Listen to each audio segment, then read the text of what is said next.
ในสภาพการระบาดของพยาธิเป็นวงกว้างในประเทศในจำนวน508คนนั้นมีติดเชื้อในประเทศ507คนและติดเชื้อจากผู้เดินทางเข้ามาประเทศแม่น1คนจึงเฮ็ดให้ตัวเลขสะสมการติดเชื้อพยาธิอยู่ในสปป.ลาวทั้งหมดฮอดปัจจุบันมันมีถึง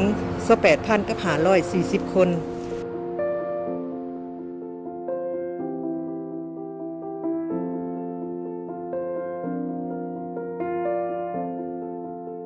ก็อยากฝากถึงทางสังคมเนาะสิ่งสำคัญก็คือทางพวกน้องนักเรียนเนาะเขตน้ำเกิงตัวประเทศของพวกเขาเนาะเฮามีความเอาใจใส่นำกันเนาะเกี่ยวกับการสกัดกั้นต้านพยาธิโควิดเนาะสิ่งสำคัญมันก็คือให้ใส่ผ้าปิดศพปิดปากมันล้างมือรักษาระยะห่างฟังข่าวสารของทางขั้นถึงว่าได้แจ้งออกมาถี่ถ้วนให้ปฏิบัติมาตรการเนาะเกี่ยวกับการต้านพยาธิโควิดนี้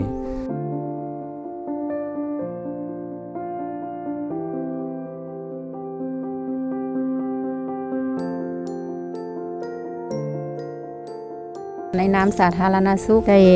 มาเข้าร่วมในการมอบรับอุปกรณ์ที่ทางโครงการได้สนองให้พวกเขาในมื้อนี้ก็แม่นเพื่อให้โรงเรียนนำใช้ในการป้องกันโควิด -19 นี้เนาะจังซั่นคือเฮาฮู้และสภาพของในทั่วโลกก็คืออยู่ในสปป.ลาวแล้วก็อยู่ในแขวงโพแก้วเฮามันก็ยังพวมแพร่ระบาดอยู่หรือว่ามันก็ยังบ่ทันหยุดเซาจังซั่นจังมีความจำเป็นที่ว่าพวกเฮาจะต้องได้นำใช้อุปกรณ์จำนวนนี้โดยเฉพาะก็แม่นโรงเรียนของพวกเฮาที่เห็นว่ามีความจำเป็นเป็นโรงเรียนที่กว้างขวางและมีจำนวนน้องนักเรียนทั้งหลายรวมทั้งครูอาจารย์ทั้งและเฮ็ดจังไดก็เพื่อว่าให้เฮาทุกคนนี้ให้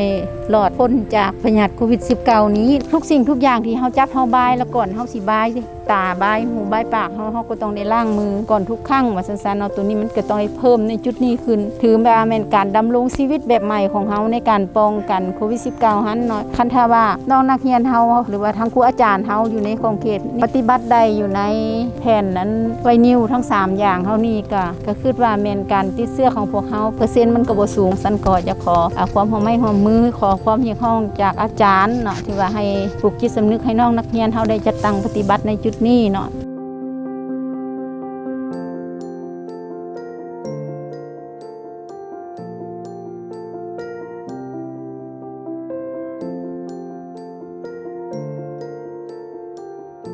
อุปกรณ์ที่เฮาได้นี่แม่นจากโครงการมีส่วนร่วมของการจัดตั้งทางสังคมในการป้องกันโควิด -19 ในแขวงโพแก้วได้รับการสนับสนุนจากองค์กร GIZ โดยแผนงานเซกาฐานสมาคมของพวกเขาในการจัดตั้งปฏิบัติโครงการตัวนี้มันมีเป้าหมายก็คือมีโรงเรียน15โรงเรียนซึ่งในนั้นก็มีโรงเรียนเฮาเนาะเป็นกิจกรรมต่อเนื่องเพราะว่าครั้งก่อนเฮาก็ได้มามอบเรื่องป้องกันไปครั้งนึงเรื่องสบู่ผ้าปากดังเจลล้างมือต่างๆนี่เนาะแล้วครั้งนี้ก็เป็นอีกครั้งนึงที่เฮาได้มามอบนอกเหนือจากนั้นก็จะมีเป้าหมายทางชุมชนเนาะศูนย์กักกันของแขวงของเมืองที่เฮาได้สนับสนุน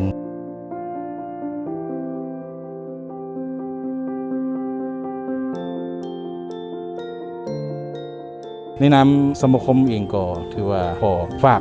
ความหวังไว้กับทางผู้อาจารย์เนาะวิธีกันใดเราจะได้เฮ็ดให้ปัญหาโควิดนี้ลดพรลงหรือว่าสามารถที่จะป้องกันได้ในระดับที่น่าพอใจเนาะได้เปลี่ยนแปลงวิธีการในหนึ่งอาจจะเป็นนิวนอร์มอลการดำรงชีวิตวิถีใหม่ล้างมือกันล้างหลายเทื่อต่อมือทำความสะอาดกับทำหลายเทื่อต่อมือสมมุติว่าเนาะคือเมื่อก่อนนี่คนเฮาบ่ได้สวมหน้ากากเฮากันเดี๋ยวนี้สวมหน้ากากเข้าหากันเนาะอยู่ร่วมกันนี่เมื่อก่อนนี่หมายความว่าเฮารอดเดี๋ยวนี้อยู่ร่วมกันนี่เฮาอาจจะบ่รอดก็ได้เนาะเพราะฉะนั้นหลายๆอย่างการซุ่มกันแซวกันอย่างต่างๆก็ได้เปลี่ยนไปทุกอย่างได้เปลี่ยนวิถีชีวิตใหม่ฉะนั้นเฮ็ดวิธีการใดก็ฟังตามคำแนะนำของคณะเฉพาะกิจรวมทั้งการแนะนำของแพทย์หมอ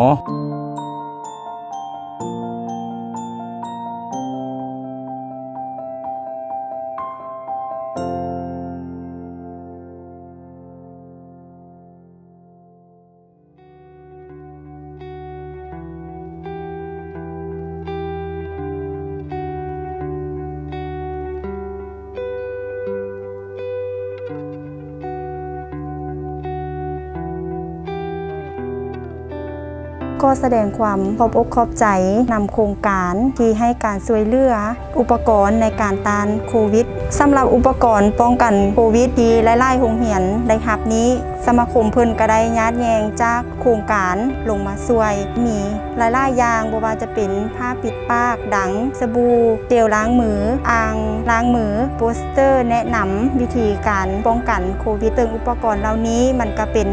ส่วนหนึ่งที่สามารถแบ่งเบางบประมาณของรัฐ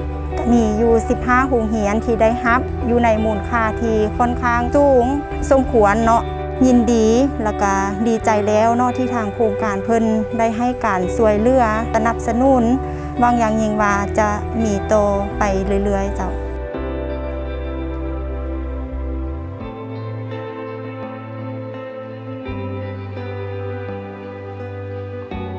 รู้สึกภาคภูมิใจที่ทางโครงการ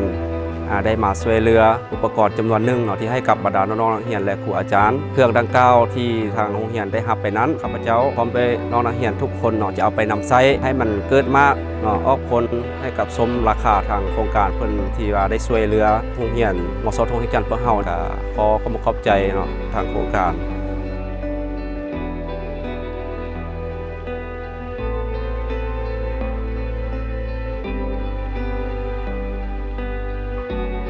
รู้สึกมีความภาคภูมิใจหลายที่ทางทีมงานของแผนกสาธารณสุขและมีทางโครงการ